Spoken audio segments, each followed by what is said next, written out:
Bismillahirrahmanirrahim. Assalamualaikum warahmatullahi wabarakatuh. Perkenalkan, saya Rahmat Hidayat Domka, SPD MPD.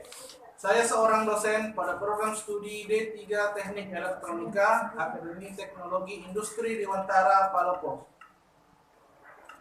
Pada kesempatan ini, saya akan menyampaikan satu catudharma perguruan tinggi yang saya lakukan, yakni pada bidang pengajaran, yaitu mata kuliah teknik pengukuran. Beberapa hal yang ingin saya sampaikan terkait dengan mata kuliah teknik pengukuran. Yang pertama itu deskripsi mata kuliah. Mata kuliah teknik pengukuran merupakan mata kuliah yang wajib pada program studi D3 Teknik Elektronika dengan bobot 3 SKS. Mata kuliah ini membahas tentang pengukuran dan kesalahan ukur, konsep dasar pengukuran listrik, instrumen penunjuk AC dan DC, alat ukur berbasis analog dan digital, jembatan arus, dan osiloskop. Capaian pembelajaran pada mata kuliah ini adalah yakni sebagai berikut. Kemampuan akhir yang diharapkan kepada mahasiswa setelah mengikuti perkuliahan ini, yang pertama, mahasiswa mampu mengetahui dan memahami pengukuran dan kesalahan ukur. Yang kedua, mahasiswa mampu mengetahui dan memahami konsep dasar pengukuran listrik. Yang ketiga, mahasiswa mampu mengetahui dan memahami instrumen penunjuk AC dan DC. Dan yang keempat, mahasiswa mampu mengetahui dan memahami alat ukur berbasis analog dan digital. Yang kelima, mahasiswa mampu mengetahui dan memahami jembatan arus. Mahasiswa mampu mengetahui menggunakan osiloskop. Kemudian, materi pembelajaran mata kuliah atau pokok bahasan. Yang pertama, pengukuran dan kesalahan alat ukur. Yang kedua, konsep dasar pengukuran listrik. Yang ketiga, instrumen penunjuk AC dan DC. Dan keempat, alat ukur berbasis analog dan digital. Yang kelima, jembatan arus. Dan yang keenam, osiloskop. Pertemuan kuliah dilaksanakan selama 16 pertemuan dengan uraian pertemuan, 14 pertemuan materi, dan 2 pertemuan ujian tengah semester dan ujian akhir semester. Syarat pembelajaran. Sistem pembelajaran yang saya gunakan adalah pembelajaran secara tatap muka yang berlangsung di dalam kelas. Selain pembelajaran tatap muka, saya juga menggunakan aplikasi WhatsApp Group untuk share materi perkuliahan yang dibahas sebelumnya, dengan harapan agar mahasiswa dengan mudah dapat melihat materi dan mempelajari secara mandiri. Selanjutnya, metode pembelajaran. Adapun metode pembelajaran yang saya gunakan pada mata kuliah ini adalah metode ceramah. Saya gunakan menyampaikan materi mulai dari pertemuan pertama sampai pertemuan terakhir selain UTS dan UAS. Yang kedua, diskusi. Merupakan kegiatan bertukar pikiran, gagasan, dan ide serta bagaimana cara penyelesaian dan bertujuan untuk merefleksi materi yang telah dibahas. Dan terakhir, tugas. Memberikan penugasan kepada mahasiswa dengan tujuan mereview kembali materi yang telah dibahas sebelumnya. Selanjutnya, sistem penilaian. Adapun sistem yang saya gunakan pada mata kuliah ini, saya menggunakan 4 kriteria. Yang pertama, kehadiran. Menilai aspek kehadiran mahasiswa dengan ketepatan waktu dalam mengikuti jadwal pembelajaran di kelas. Pada aspek ini saya memberikan presentasi sebesar 10%. Yang kedua, tugas. Menilai aspek tugas yang dikerjakan oleh mahasiswa. Pada aspek ini saya memberikan presentasi sebesar 25%. Dan yang ketiga, UTS, ujian tengah semester. Pada aspek ini, saya menilai kemampuan dan ketepatan mahasiswa dalam mengerjakan soal-soal yang diberikan. Pada aspek ini saya memberikan presentasi 30%. Dan yang terakhir, UAS. Pada ujian semester ini, di pertemuan ke-16, saya menilai kemampuan dan ketepatan mahasiswa dalam mengerjakan soal-soal yang diberikan. Pada aspek ini saya memberikan presentasi sebesar 35%. Untuk selanjutnya, saya akan memperlihatkan video pembelajaran saya pada mata kuliah teknik pengukuran sebagai berikut dan selamat menyaksikan. Assalamualaikum warahmatullahi wabarakatuh. Waalaikumsalam warahmatullahi wabarakatuh. Selamat pagi. Pagi. Sebelum kita memulai mata kuliah atau pembelajarannya, angka baiknya kita berdoa dulu yang dipimpin oleh Adnan. Silakan. Sebelum kita memulai perkuliahan pada hari ini, marilah kita berdoa menurut agama dan keyakinan kita masing-masing. Berdoa dimulai. Sudah selesai. Ya, oke. Silakan mulai ke materi. Saya absen dulu ya. Ya, Pak. Adnan, Hadir Pak. Makrifat, Hadir, Pak. Husna, Hadir, Pak. Lisa, Hadir, Pak. Anissa, Hadir, Pak. Suci, Hadir, Pak. Nasrani, Hadir, Pak. Dita. Hadir, Pak. Oke, baik. Mungkin teman-temannya tidak ada yang hadir ya? Iya, Pak. Atau sakit? Ada yang berhalangan, Pak. Oke, baik. Hari ini kita sudah masuk di pertemuan kedua ya. Pak. Kemarin kan kita sudah masuk di pertemuan pertama mengenai kontrak perkuliahan, RPS, dan capaian pembelajaran mata kuliah yang kita bahas. Kemudian saya juga sudah memberikan pokok-pokok bahasan yang akan kita bahas selama beberapa pertemuan ke depan atau 15 pertemuan. 2 diantaranya itu UTS dan UAS ya, jadi totalnya itu ada 16 pertemuan. Oke, sampai sini paham? Iya, Pak. Kemarin itu saya sudah kirim filenya lewat WA, file untuk pertemuan kedua. Apa sudah di-download? Sudah, Pak. Oke, baik. Selanjutnya untuk pertemuan kedua ini kita akan membahas mengenai pengukuran dan kesalahan alat ukur. Ya, di sini ya mungkin ada dari teman-teman bisa memberikan jawaban kepada saya mengenai tujuan pengukuran. Ada yang bisa? Ya, silakan berdiri. Untuk apa tujuan pengukuran itu? Untuk mengetahui besaran suatu benda. Oke, baik, silakan duduk. Sekalian, masih ada? Ya, Pak. Ya, silakan. Apa itu tujuan pengukuran? Untuk mengetahui aspek yang akan diukur dan untuk mengetahui nilai suatu benda. Ya, baik, silakan. Oke, jadi tujuan pengukuran itu seperti yang temannya tadi bilang, untuk mengetahui besaran benda, untuk mengetahui nilai sebuah benda itu sendiri ya. Oke. Selanjutnya saya ingin tanya lagi mengenai pengukuran. Kira-kira di kehidupan sehari-hari itu apa yang biasa kita ukur?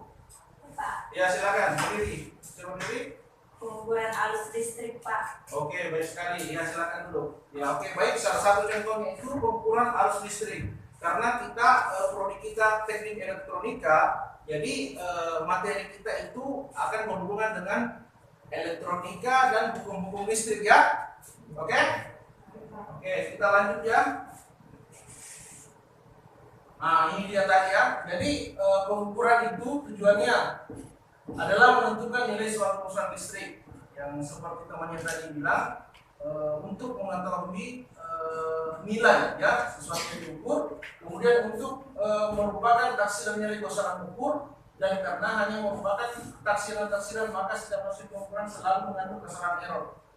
Oke, sampai di sini kita lanjut lagi. Nah, kemudian ada istilah-istilah dalam pengukuran. Ada istilah presisi. Ada jadi presisi itu adalah derajat kepastian hasil suatu pengukuran. Jadi misalnya Adnan ada mistarnya. Mistarnya ini 30 cm ukurannya.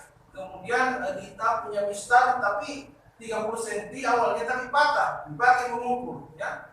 Jadi ketelitian itu menurut kalian mistar yang mana yang teliti? Mistar Adnan kah atau Dita? Adnan. Adnan ya. Dan itu maksud dari ketelitian atau presisi. Ketepatan itu akurasi dalam pengukuran ya. Seperti itu misalnya kalian mengukur nilainya segini. Kalian harus fokus di situ. Oh, ini nilainya, biar tidak salah ukur ya. Nah, untuk mendapatkan ketepatan dan akurasi, alat ukur itu harus baik ya, tidak rusak begitu.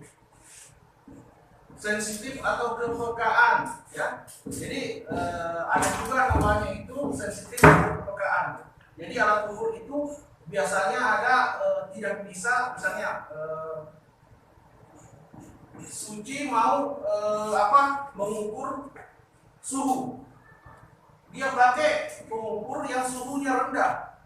Misalnya kan suhu itu ada berapa derajat Celcius dan punya Suci itu hanya pengukuran suhu biasa. Dia tidak akan mampu untuk mengukur yang suhu yang lebih besarnya. Begitu ya? Resolusinya juga, ya resolusi. Kemudian untuk resolusinya itu sendiri, misalnya kalian mengukur apometer ya, apometer. Jadi itu ada resolusinya di situ, di jangkanya atau di layarnya itu sendiri. Sampai di sini paham? Paham ya? Oke, kita lanjut ya. Ini ada penyebab kesalahan dalam pengukuran. Ada kesalahan pemakaian alat ukur, kekeliruan dalam menyaring data, salah membaca skala, kesalahan-kesalahan pembulatan, salah menentukan tingkat ketelitian. Jadi kita bahas satu-satu ya. Jadi untuk kesalahan pemakaian alat ukur itu biasanya itu terjadi karena kesalahan manusianya. Misalnya dia mengukur tegangan arus, harusnya dia di selektor switchnya itu dia harusnya 220 volt AC, dia pakai 220 volt DC. Itu sudah kesalahan ya. Seperti itu. Kemudian kekeliruan dalam menyaring data, misalnya nanti Nasrani nanti magang di perusahaan engineering, dia job desk-nya itu menyaring data mesin-mesin. Mungkin Nasrani agak capek atau apa, akhirnya dia salah menyaring data dan melaporkannya ke atasannya. Itu bisa berakibat buruk bagi atau merugikan perusahaan itu sendiri. Kemudian ada kesalahan-kesalahan pembulatan dan salah menentukan tingkat ketelitian. Sampai sini lanjut ya. Ada namanya kesalahan relatif ya, dan merupakan perbandingan antara besarnya pengukuran terhadap harga yang sebenarnya dan lain sebagainya. Kesalahan yang mungkin terkait dalam pengukuran ada konstruksi, pembacaan jarak penunjuk, letak alat ukur, temperatur, ketersediaan rangkaian dan kesalahan lain seperti tadi. Temperaturnya ini ya, yang kita bahas tadi ya. Kemudian ketelitian dan ketepatan. Jadi di ketelitian itu kita harus teliti dalam mengukur suatu alat ya atau rangkaian. Karena kenapa itu bisa merugikan kita atau merugikan perusahaan kita jika kita akan bekerja nantinya ya. Jadi seperti contohnya 2 mm dengan merek dan model yang sama telah dikalibrasi sehingga keduanya dapat memberikan hasil pengukuran dengan ketepatan yang sama. Jadi sebelum pengukuran itu kalian harus kalibrasi dulu alat ukurnya kalian ya. Sampai di sini paham? Oke, baik, kita lanjut. Ini tadi contohnya tentang multimeter. Jenis-jenis kesalahan, ada kesalahan umum yang disebabkan oleh karena manusia, ada kesalahan sistematis ya. Kemudian sebelum saya mengakhiri perkuliahan, saya ingin mengajukan pertanyaan di sini. Apakah materinya tadi kalian sudah paham? Paham? Ada yang ingin bertanya? Ya, silakan Nasrani. Apa yang dimaksud dengan kalibrasi? Oke, baik. Jadi kalibrasi itu ya, misalnya kita mau mengukur itu biasanya alat ukurnya itu kita kalibrasikan dulu, kita normalkan dulu. Karena apa? Alat ukur itu bukan cuma kita yang memakainya, mungkin ada teman yang memakainya atau siapa lah yang memakainya. Misalnya kalau kita tidak kalibrasi, misalnya jarumnya itu dia tidak start di 0, misalnya start di 5, itu akan berakibat yang tidak bagus di hasil ukur kita. Paham masalah di sini? Paham? Baik. Masih ada pertanyaan? Ya, bagaimana? Apa itu human error? Ya baik, terima kasih ya pertanyaannya. Jadi human error itu kesalahan pada manusia itu sendiri. Misalnya tadi yang tadi saya bahasakan, mungkin dia faktor kelelahan, dia pergi mengukur, salah catat dan lain sebagainya. Dia melaporkan ke pimpinannya, dan di situ ada kesalahan di situ ya. Bisa paham sampai sini? Oke, baik. Jadi sebelum kita mengakhiri kuliah kita, saya akan memberikan tugas kepada Anda sekalian. Ini tugasnya. Buatlah makalah kelompok dengan pembahasan kesalahan pengukuran di bidang kelistrikan yang berdampak pada kerugian besar. Di sini ada pertanyaan tentang tugasnya? Ya, silakan. Bagaimana dengan tugasnya, Pak? Oke, tugas ya. Jadi tugasnya itu kalian buat makalah dengan tema pengukuran di bidang kelistrikan. Nanti dikirim PDF via email ya. Nanti emailnya saya share di grup. Untuk pengumpulan tugasnya itu dikumpulkan di pertemuan selanjutnya. Paham sampai sini? Oke, baik. Cukup sekian ya pertemuan kita pada hari ini, pertemuan kedua. Untuk pertemuan ketiga kita akan bertemu lagi di minggu depan dengan pokok pembahasan yang sama. Cukup sekian dari saya. Wabillahi taufiq wal hidayah. Assalamualaikum warahmatullahi wabarakatuh. Waalaikumsalam.